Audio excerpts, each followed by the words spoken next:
Le 7 juillet 2006, un utilisateur sous le nom de Box a publié un nouvel emplacement sur le site Urban Exploration Resource. L'annonce semblait banale, un hôtel abandonné à Atlanta, mais caché dans la galerie de photos se trouvait une série d'images horrifiantes qui allaient déclencher l'un des mystères Internet les plus sombres et toujours non résolus.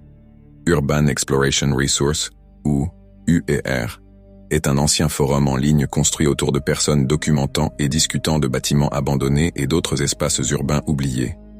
Cet emplacement particulier était un hôtel abandonné quelque part à Atlanta, en Géorgie, où Box et quelques amis étaient allés photographier tout ce qui avait été laissé derrière avant la démolition du bâtiment. Au premier abord, rien dans cet hôtel ne semblait inhabituel. Il avait 4 étages, des rangées de chambres d'apparence ordinaire et de larges passerelles intérieures surplombant une piscine au centre du bâtiment. Et à en juger par les effets personnels encore éparpillés dans certaines chambres, il n'avait pas dû être vidé depuis très longtemps. Selon la propre description de Box, le dernier chapitre de l'hôtel avait pourtant été loin d'être calme. Cet hôtel a été construit en 1972, rénové en 1993. Il a passé la majeure partie de son existence en tant qu'hôtel d'une grande chaîne. En 2004, l'hôtel est devenu indépendant de la grande chaîne. Le modèle économique principal après cela était un hôtel de séjour de longue durée. Cela a attiré de nombreux dealers et autres commerces illégaux à l'hôtel, et il a été perquisitionné par la DEA et les autorités locales au moins une fois. Après des années de problèmes, il a fermé en février 2006. Mais même avec une histoire aussi sombre, rien dans la réputation de l'hôtel ne pouvait expliquer ce que Box avait trouvé dans l'une des chambres du 2e étage. Une galerie photo intitulée « Crime Syntastique, pas pour les âmes sensibles, attention » était attachée à l'emplacement. Et à l'intérieur se trouvaient 6 images d'une pile de photographies imprimées montrant un homme d'âge moyen qui avait presque certainement été assassiné. Certaines le montraient mort sur le sol, le sang répandu sur le bois en dessous. D'autres montrèrent la chambre où le crime avait eu lieu, avec un lit et des murs tous deux fortement marqués de sang. Naturellement, lorsque les autres utilisateurs du forum ont vu la galerie, la première chose qu'ils ont voulu savoir était si Box avait emporté les photographies avec lui en partant. Parce que si les tirages étaient encore là, ils pouvaient être remis aux autorités qui pourraient déterminer d'où ils venaient. Box a déclaré qu'il les avait laissés exactement où il les avait trouvés.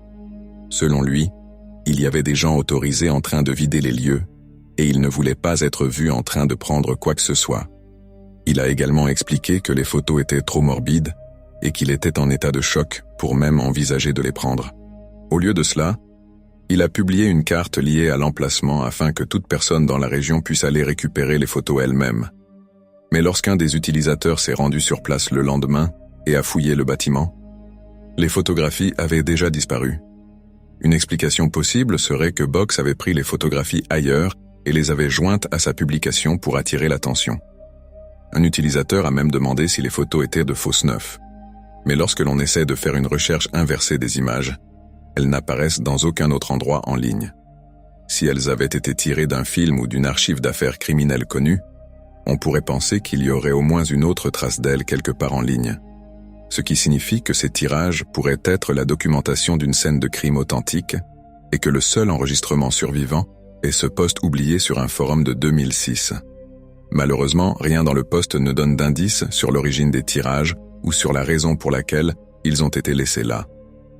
Compte tenu de l'activité criminelle à l'hôtel avant sa fermeture, la théorie la plus simple est que le crime lui-même a eu lieu dans l'une des chambres et que les photos ont été prises par celui qui l'a commis. Peut-être étaient-elles destinées à être des trophées ou une sorte de preuve que le tueur n'avait jamais prévu que quelqu'un d'autre découvre. Et si le bâtiment avait vraiment été perquisitionné avant sa fermeture, il n'est pas difficile d'imaginer quelqu'un fuyant en panique et laissant les tirages derrière lui avec tout ce qu'il ne pouvait pas emporter. Cependant, il y a quelques problèmes avec cette explication. Premièrement, sur les photos que Box a téléchargées, les chambres d'hôtel ont clairement de la moquette. Mais la scène de crime capturée sur les tirages a des planchers en bois. De plus, si le crime s'était produit quelque part dans l'hôtel, on s'attendrait à ce qu'au moins un des explorateurs errant dans les lieux tombe sur la chambre avec les murs et la literie imbibée de sang. Plus important encore, certaines des photographies en noir et blanc dans la pile montre le même corps sur une surface blanche qui ressemble davantage à une table d'autopsie qu'à l'intérieur d'une chambre d'hôtel abandonnée. Cela suggère que la victime a été retrouvée et examinée par les autorités à un moment donné. Ces tirages auraient donc pu appartenir à une personne liée à l'enquête ou à un dossier où ces images ont été conservées comme preuve. Cependant, même si cette théorie semble bien plus plausible que l'idée que le tueur les ait simplement laissées derrière lui, il n'y a toujours aucune preuve solide reliant les photographies à une affaire réelle. En consultant les rapports de personnes disparues de la région d'Atlanta à cette époque, aucun ne correspond aux détails de la victime sur les photographies. Cela pourrait suggérer que le crime a eu lieu des années avant la découverte des photos, dans une région complètement différente du pays. Malheureusement, c'est là que la piste s'arrête simplement. Même 20 ans plus tard, il n'y a toujours pas de réponse à la question de savoir pourquoi quelqu'un emporterait des preuves d'un meurtre horrible dans un bâtiment destiné à être démoli, pour les jeter dans un tas de vieux vêtements et les laisser là.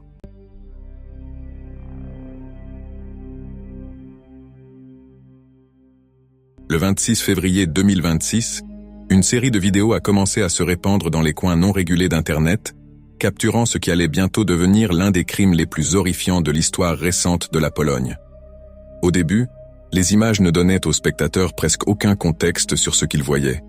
Elles montraient un adolescent, debout dans un garage, balançant calmement une hache dans l'air, comme s'il s'entraînait à frapper quelque chose. Mais la vidéo suivante a révélé exactement à quoi cet entraînement était destiné. Dans cette vidéo, la caméra se trouvait à l'intérieur d'une maison, tard dans la nuit. Le même adolescent est entré dans une pièce où 2 personnes semblaient endormir. Il a positionné la caméra pour que la pièce soit clairement dans le cadre et s'est rapproché d'eux. Il a ensuite saisi la hache et a commencé à frapper, avant que l'une ou l'autre des victimes ait eu le temps de se réveiller. Aussi troublante que soit cette vidéo, elle ne semblait malheureusement pas très différente du genre de contenu qui circule sur les sites gore. Ces plateformes sont remplies de vidéos violentes sans contexte, republiées tant de fois au fil des ans que personne ne sait quand elles ont été filmées ni où. Alors que ces vidéos particulières commençaient à se répandre, les internautes ont commencé à remarquer qu'elles n'étaient clairement pas tirées d'anciennes archives. Au contraire, tout ce qui les concernait, de la qualité vidéo à l'intérieur de la maison, semblait assez moderne, ce qui signifiait que l'événement macabre qu'elles capturaient pouvait être plus récent que ce que les gens avaient d'abord imaginé. Avec cette prise de conscience, les vidéos ont quitté ces sites gore et se sont répandues sur les réseaux sociaux et les applications de messagerie privée à travers la Pologne. Vers 4 heures du matin le lendemain, suffisamment de personnes avaient transféré les vidéos à la police pour que les autorités traitent déjà les images comme des preuves provenant d'une scène de crime active. En utilisant tout ce qui était visible en arrière-plan des vidéos, les enquêteurs ont pu retracer les images jusqu'à une propriété dans le petit village de Kodłup, dans le sud de la Pologne, en quelques heures. Le garçon dans les vidéos a été identifié comme étant Łukasz J., 17 ans.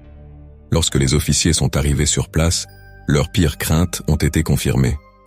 Ils ont trouvé son beau-père de 38 ans et son arrière-grand-mère de 87 ans sans vie, exactement là où la caméra les avait montrés en train d'être attaqués.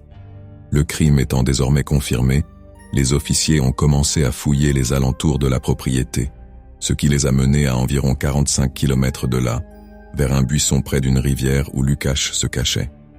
Compte tenu de ce qui venait d'être découvert dans la maison, beaucoup auraient pu s'attendre à ce qu'il panique, qu'il s'enfuit ou qu'il tente de nier ce qui s'était passé. Mais l'adolescent de 17 ans n'a montré aucune résistance lors de son arrestation et semblait d'un calme inquiétant. Son comportement rendait presque impossible de comprendre ce qui se passait ou quel était son mobile, jusqu'à ce que les enquêteurs trouvent un dernier élément qu'il avait mis en ligne après le crime. Il s'agissait d'une vidéo d'environ 2 minutes intitulée « Ma dernière déclaration ». Dans celle-ci, Łukasz s'est assis devant la caméra et s'est présenté comme un meurtrier familial avant d'admettre avoir tué 2 personnes à l'intérieur de sa maison. Parlant sur le même ton plat et détaché tout au long de la vidéo, il a ensuite décrit les jours précédant les meurtres. Il a affirmé que quelqu'un au travail l'avait humilié et insulté pendant des semaines, jusqu'à ce qu'il sente qu'il ne pouvait plus supporter. Mais au lieu de diriger sa colère vers la personne qui l'accusait de l'avoir maltraité, Łukasz l'a retourné contre sa propre famille. Dans son esprit, parce que son beau-père le poussait à retourner sur ce même lieu de travail, Il était devenu en quelque sorte une partie de ce qui le tourmentait, et il en était de même pour tous ceux qui vivaient sous ce toit. Plutôt que d'avoir l'air horrifié par ce qu'il avait fait, Lukács a commencé à justifier son crime disant que, selon lui, le meurtre faisait partie de la vie humaine, que les gens s'entretuent depuis le début, et que la seule différence aujourd'hui est que quelqu'un comme lui serait jugé comme dangereux pour cela. Malgré cette conscience de lui-même, il a insisté sur le fait qu'il n'était pas malade, et a promis qu'il ne prendrait pas une autre vie. Pourtant, pour quiconque regardait les vidéos, son insistance à dire qu'il n'était pas malade était le signe le plus clair qu'il l'était. D'un côté, il semblait assez posé pour faire un cours à la caméra sur la nature du meurtre, mais de l'autre côté, il était incapable de voir quoi que ce soit de mal dans les 2 corps qu'il venait de laisser derrière lui. Avec le recul, il est difficile de ne pas le voir comme un adolescent profondément perturbé qui a progressivement perdu le contact avec la réalité. Finalement, Lukács a été inculpé de double homicide et encourt désormais jusqu'à 30 ans de prison. Depuis, les vidéos ont été en grande partie supprimées d'Internet, la police polonaise demandant aux gens de cesser de les partager par respect pour les familles. Malheureusement, ce genre d'image ne disparaît jamais vraiment et continue d'être échangé dans les coins les plus sombres d'Internet. En décembre 2014, un site web japonais est apparu en ligne avec un slogan sur sa page d'accueil qui expliquait immédiatement le genre d'endroit dépravé qu'il était. Traduit en anglais, il disait « Ici, les maris meurent ». Le site s'appelait danashin.com, ce qui se traduit par marimeurtre.com, et il fonctionnait comme un forum anonyme où les épouses pouvaient écrire sur les hommes auxquels elles étaient remariées. En regardant le site pour la première fois, la plupart des messages ressemblaient à des exutoires désespérés de femmes qui avaient gardé des choses pour elles pendant des années. Rien de bon ne s'est passé au cours des 10 années passées avec cet homme. Il pense que tout va bien quand je ne vais pas bien et il se plaint s'il n'aime pas quelque chose. Est-ce que le monde tourne autour de lui? Je suis juste exaspéré par ce rustre impoli. Il me ment depuis 20 ans et moi, dans ma bêtise, je me suis laissé tromper tout ce temps. J'ai atteint ma limite. Quand je lui parle, il ment, et quand il est à court de mots, il reste silencieux. Des messages comme ceux-ci remplissent des centaines de pages sur le site, avec des épouses anonymes décrivant des maris qui les trompaient, gaspillaient l'argent du ménage, rentraient ivres et traitèrent leur famille égoïstement. Mais en creusant plus profondément dans les messages, ce ressentiment se transformait parfois en quelque chose de bien plus troublant. Le site était thématisé autour du célèbre manga Death Note. Death Note est une série de mangas japonais dans laquelle écrire le nom de quelqu'un dans un cahier surnaturel provoque sa mort. Et les utilisatrices traitaient le forum comme exactement cela, un cahier en ligne adressé directement à la faucheuse, la suppliant de tuer leur mari à leur place. L'administrateur du site tenait même un compteur sur la page d'accueil, suivant combien de maris étaient de soi-disant morts, comme si le forum lui-même en prenait le crédit. Et lorsqu'un mari mourait réellement, le ton du site devenait encore plus troublant, les femmes revenant dans des célébrations sinistres. Par exemple, une femme a raconté avoir trouvé son mari froid dans son lit un matin et avoir appelé une ambulance. Et son message révèle exactement ce qu'elle a ressenti lorsque les secouristes ont confirmé qu'il était décédé. « Honnêtement, je suis si heureuse, si heureuse. Merci, faucheuse. » Pendant que d'autres utilisatrices, dans les commentaires, la félicitaient avec enthousiasme. Aussi troublant que tout cela puisse être, ces messages ne sont même pas les plus sombres du site. Mais une fois que l'on comprend le monde d'où viennent ces femmes, le site commence à paraître plus compliqué qu'il n'y paraît. Le Japon est une société assez conservatrice en matière de divorce. Le moyen le plus simple de mettre fin à un mariage est le consentement mutuel. Si le mari refuse de signer les papiers du divorce, la femme est contrainte de passer par une médiation et de longues procédures judiciaires pour sortir d'une vie qu'elle ne veut plus mener. Même après la séparation, la plupart des femmes font face au jugement de leur propre famille et de leur communauté, car le divorce porte une honte qui donne l'impression que partir est un échec public. Et pour les mères célibataires, c'est encore pire, car la pression est souvent liée à l'argent. Beaucoup des femmes qui écrivaient sur Danashin décrivaient être piégées financièrement et incapables de se payer une vie séparée. Alors, pour beaucoup d'entre elles, la mort de leur mari semble vraiment être la seule façon de retrouver une vie heureuse. Et lorsqu'une plateforme est entièrement construite autour de cette croyance, elle devient l'endroit idéal pour quelqu'un déjà au bord du gouffre pour se convaincre que prendre les choses en main est la prochaine étape logique. Ce qui est exactement ce qui s'est passé. Dans certains des messages les plus extrêmes du site, supplier la faucheuse ne suffisait pas. Une femme a écrit « Malheureusement, elle n'était pas la seule. » Des utilisatrices dépravées ont admis préparer de la nourriture infectée et la donner à leur mari pour les rendre malades. D'autres sont allées encore plus loin et ont décrit des instructions étape par étape sur la façon d'empoisonner un mari en versant des drogues dans ses boissons qui arrêtent lentement les organes sans éveiller les soupçons. Et parce que ces messages sont écrits de manière anonyme, il est impossible de savoir s'il s'agit simplement de fantasmes sombres ou de confessions réelles de femmes qui sont réellement passées à l'acte, ce qui rend soudainement le compteur de morts beaucoup plus difficile à regarder. Il est impossible de savoir combien de ces morts sont survenues naturellement et combien ont été planifiées sur ce site même. Aussi dépravés que soient ces messages, certains des plus difficiles à lire n'étaient pas dirigés contre les maris. Certains ont été écrits par des femmes qui ont commencé à espérer leur propre fin. Et une fois que l'on commence à lire des messages comme ceux-ci, il devient clair que beaucoup des femmes utilisant ce site n'étaient pas motivées par la cruauté. Elles écrivaient depuis des lieux d'épuisement, de peur et d'années de mauvais traitements. Pour certaines, les pensées les plus sombres étaient les seules qui avaient encore un sens. Et lorsqu'on lit ce qu'elles vivaient réellement, il est difficile de ne pas comprendre pourquoi. Une femme a écrit « Il abuse de moi depuis que je suis enceinte ». Pour d'autres, les mauvais traitements allaient bien au-delà des mots. Lorsque j'étais enceinte de 3 mois de mon premier enfant, il m'a poussée dans les escaliers lors d'une dispute, fracturant un os qui a mis 6 mois à guérir. Quand j'étais à mon 9e mois de grossesse avec mon premier enfant, il m'a conduite dans une région montagneuse isolée, m'a jetée hors de la voiture et m'a traînée au sol.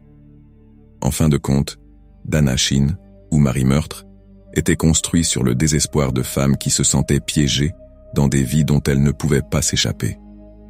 Pourtant, ce même désespoir a créé le terrain idéal pour des personnes avec des intentions bien plus sombres. Le soir du 22 février 2023, un employé de Microsoft âgé de 26 ans rentrait chez lui depuis le bâtiment Microsoft One Estera vers 17h45 lorsqu'il a remarqué un homme s'approcher de lui en criant à plein poumon. Mais avant qu'il ait pu comprendre ce qui se passait, il a été frappé au sol et poignardé 13 fois. Toute l'attaque a duré environ 10 secondes, mais cela a suffi pour lui laisser une fracture du crâne, une hémorragie cérébrale et des lésions nerveuses aux 2 mains. Aussi soudainement qu'elle avait commencé, elle s'est arrêtée. Quelques passants ont crié après l'agresseur, mais il a simplement fui les lieux et s'est dirigé vers son propre appartement, à environ 4 pâtés de maison, laissant une traînée de sang qu'une équipe d'intervention allait suivre jusqu'à sa porte. L'agresseur a été identifié comme Joseph Richard Cantrell, 27 ans, également ingénieur logiciel chez Microsoft. Ce lien a immédiatement conduit la police à suspecter une rivalité professionnelle. Mais selon la victime, il n'avait jamais vu Joseph de sa vie, et les deux ne travaillaient même pas dans le même bâtiment. Plus les enquêteurs apprenaient sur l'attaque, moins elle ressemblait à un acte ciblé contre une personne connue. Et le seul endroit qui semblait offrir une explication était le site web personnel de Joseph. Lorsque les enquêteurs ont examiné son ordinateur personnel, ils ont trouvé un lien caché vers un fichier texte. C'était un journal de 234 000 mots que Joseph écrivait depuis des années et qu'il avait mis en ligne quelques heures seulement avant de commettre l'attaque.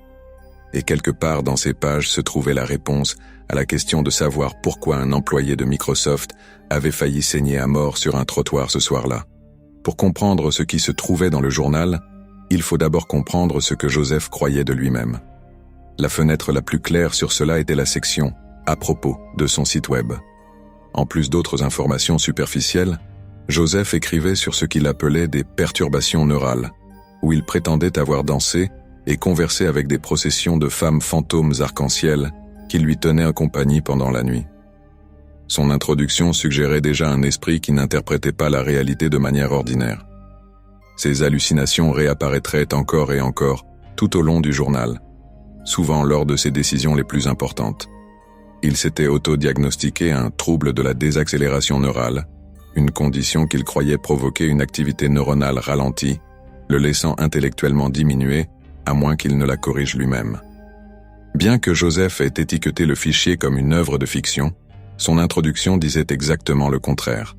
Selon elle, le journal avait commencé comme un moyen de suivre sa consommation de drogue, mais était devenu ce qu'il décrivait comme un journal de vie et une pratique littéraire. Ce qui suivait était un catalogue de 20 pages de toutes les substances que Joseph avait consommées pour tenter de traiter son trouble autodiagnostiqué. Mais Joseph n'écrivait pas comme quelqu'un essayant de se libérer d'une dépendance. Il écrivait comme un scientifique analysant des données. Il décrivait les amphétamines comme son billet pour la vie, la substance qu'il croyait être la seule chose corrigeant son trouble, et il promettait de rester dépendant jusqu'à sa mort. À dose suffisamment élevée, écrivait-il, elles produisent des femmes arc-en-ciel et même une lumière blanche. Après le catalogue des drogues, le journal s'est transformé en un récit chronologique de la vie de Joseph, commençant avant sa naissance, avec la consommation d'alcool et de tabac de sa mère pendant la grossesse, et l'absence de son père, avant même la naissance de Joseph. Dans les premières entrées, Joseph révélait qu'il avait reçu une prescription d'Adderall pour un trouble de l'attention, alors qu'il était encore à la maternelle, et qu'il avait renoncé à sa foi à l'âge de 7 ans. Plus le journal avançait, plus les entrées devenaient lourdes. Joseph avait réussi à quitter Columbus pour intégrer Georgia Tech, où il avait obtenu une licence en informatique. Sur le papier, c'était une réussite remarquable pour quelqu'un qui avait grandi dans la pauvreté. Mais le journal montrait clairement qu'à mesure que ses capacités augmentaient, ses obsessions aussi.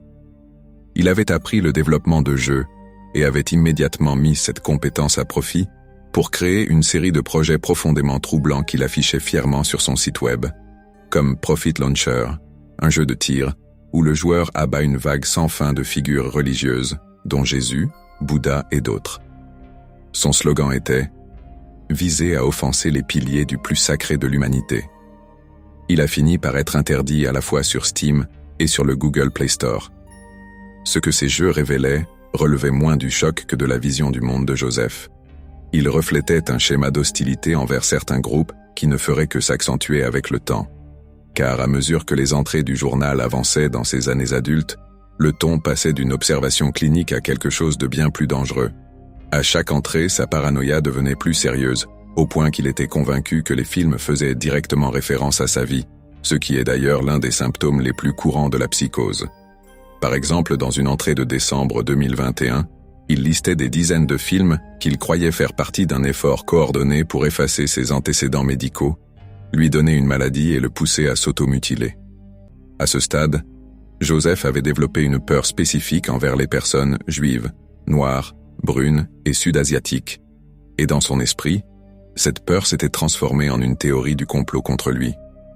Il croyait être victime de harcèlement organisé et avait des théories très précises sur la manière dont cela se produisait. Dans une entrée d'octobre 2021, il écrivait sur la façon dont des gangs noirs et latinos travaillaient pour le faire poursuivre en justice, emprisonner ou tuer, tout pour leur propre amusement, et qu'ils le faisaient via des distributeurs automatiques piratés et des services informatiques compromis coupant sa connexion Internet. L'un des aspects les plus troublants est que personne autour de Joseph n'avait rien soupçonné, alors que sa stabilité mentale continuait de se dégrader complètement. Tout au long de la dernière année, il était resté pleinement employé chez Microsoft en tant qu'ingénieur logiciel. Il participait aux réunions d'équipe, touchait un salaire, puis rentrait chez lui pour écrire dans son journal, sur ces mêmes réunions, rédigeant des pages remplies d'hostilité raciale envers ses collègues indiens. À l'été 2022, la paranoïa de Joseph avait atteint un point où il ne pouvait plus rester au même endroit. Il avait quitté son logement conventionnel pour un motel, et lorsque le sentiment d'être surveillé ne s'était pas arrêté, il était allé dans un autre motel. Il écrivait en juillet 2022 que depuis 2 ans, il avait l'impression qu'un ennemi était assis devant sa porte en permanence et qu'il voulait apprendre la guitare, mais qu'au moment où il en prenait une, son esprit était submergé d'images de gens entourant sa chambre, attendant de l'attraper. À ce stade, même Joseph semblait reconnaître que son état mental se détériorait. Il écrivait qu'il croyait devenir paranoïaque. C'était l'un des rares moments où sa conscience de lui-même perçait, avant de disparaître, enseveli sous des centaines de pages supplémentaires, de la même peur qui tourne en boucle. 8 ans plus tôt, Joseph avait décrit les amphétamines comme son billet pour la vie. Mais après 234 000 mots de paranoïa, d'hallucination et d'isolement, il était difficile de voir à quel genre de vie ce billet l'avait réellement mené. Environ 2 heures après sa dernière entrée, il est sorti de son appartement et a attaqué un homme qu'il n'avait jamais rencontré. Cet homme était Vincent Lebonte, 26 ans, l'ingénieur Microsoft du début de cette histoire. Vincent a subi plusieurs opérations pour survivre aux blessures infligées par Joseph. Lorsque la police a enfoncé la porte de l'appartement de Joseph, elle l'a trouvé en train de tenter de détruire les preuves, un couteau et des gants encore couverts de sang. Il a été arrêté et finalement inculpé de tentative de meurtre au 2e degré et de voies de fait au 1er degré. Cependant, personne n'a pu déterminer pourquoi Joseph avait choisi Vincent Lebonte ce soir-là. Mais le journal, désormais disponible uniquement sur les archives Internet, semble offrir la seule explication qui ait du sens, car à la fin, sa paranoïa était devenue si extrême que presque n'importe qui pouvait devenir un ennemi dans son esprit. En apparence, planecrashinfo.com ressemble à l'un des sites web les plus banals d'Internet. En 1997, un chercheur nommé Richard Kabachian l'a créé. Comme son nom l'indique, il s'agit d'une ancienne base de données aéronautiques qui catalogue pratiquement tous les accidents d'avion de l'histoire moderne de l'aviation. Mais une page de ce site contient quelque chose de bien plus troublant que n'importe quel rapport d'accident. Le site documente tout, depuis les pannes de trains d'atterrissage mineurs où tous les passagers sont sortis vivants, jusqu'aux crashs qui n'ont laissé que des débris et un bilan de plusieurs centaines de morts. Pour chacun de ces accidents aériens remontant à plus d'un siècle, le site enregistre diverses données statistiques, notamment quel avion était impliqué, quand cela s'est produit, combien de personnes étaient à bord, et le nombre de celles qui n'ont pas survécu. Dans certains cas, il documente également comment et pourquoi ils se sont produits. Ce qui signifie que pour certaines des pires catastrophes de l'histoire de l'aviation, il est possible de retracer étape par étape comment une seule erreur négligée a coûté la vie à des centaines de personnes. Malheureusement, le vol Aeroflot 3352 faisait partie de ces accidents recensés. Le 11 octobre 1984, l'avion s'apprêtait à atterrir à l'aéroport d'Omsk lorsque l'agent de contrôle aérien s'est endormi et n'a pas informé les contrôleurs que la piste n'était pas dégagée.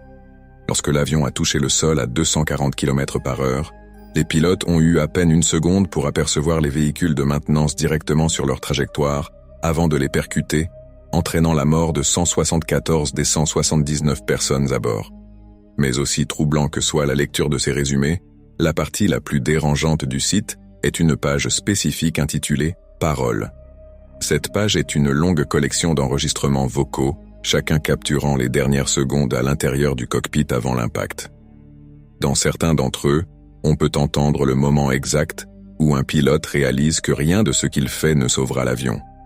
Par exemple, dans cet extrait, on peut entendre comment une situation contrôlée s'est transformée en une panique glaçante lorsque le pilote a réalisé que la piste était trop courte, mais seulement quand il était déjà trop tard.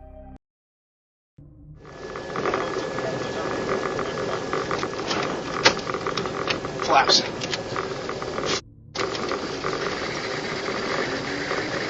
Here we go. Not flying. Not flying.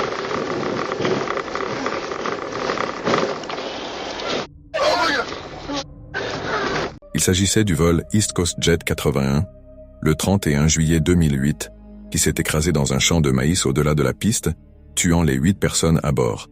Il existe des dizaines d'enregistrements comme celui-ci sur le site, chacun capturant les derniers instants d'un accident différent et d'un équipage différent. Dans certains, on peut clairement entendre des messages d'avertissement que les pilotes ignorent délibérément. Il s'agissait du vol PLF 101 de l'armée de l'air polonaise. Et ce jour-là, les pilotes ont dû faire face à une visibilité extrêmement réduite en raison d'un épais brouillard. Ils ont tenté une descente manuelle, mais à mesure qu'ils s'approchèrent du sol, ils ont reçu des alarmes d'avertissement de proximité du terrain. Des alarmes qu'ils ont ignorées, confiants dans leur propre capacité. L'avion a heurté un ensemble d'arbres et a roulé de manière incontrôlable à une courte distance de la piste. Les 96 personnes à bord ont été tuées, y compris le président de la Pologne de l'époque. Les derniers instants de cet accident sont à jamais immortalisés sur planecrashinfo.com, aux côtés de dizaines d'autres catastrophes aériennes.